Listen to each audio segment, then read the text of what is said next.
Olha o Amazonas chegando, o cruzamento para o banco do gol, vem o desvio, sobrou para Sassá, vai marcar, ele colocou lá dentro, mas o bandeirinha marcou impedimento, ou a bandeirinha e o árbitro de vídeo, é aquele lance que ele não tem que fazer, não vai para a cabine do VAR, ele vai apontar o... Gol do Amazonas! Que coisa!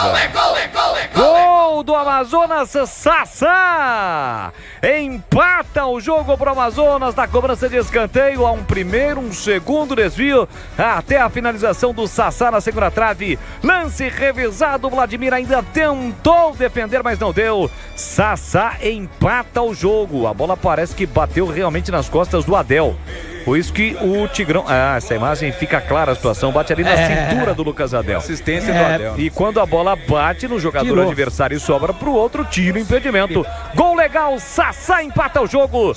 O lance foi aos 48 para 49. 49 confirmado o gol aos 52. Tá registrado 1 pro Amazonas, 1 pro Guarani, Vladimir Cantarino. Demorou, né? O torcedor ficou na expectativa, mas a imagem mostrou que tocou mesmo no Adel e aí liberou o Sassá. Sassá tocou, o Vladimir ainda conseguiu bater na bola, mas não impediu que ela entrasse tudo igual, 1-1. Então...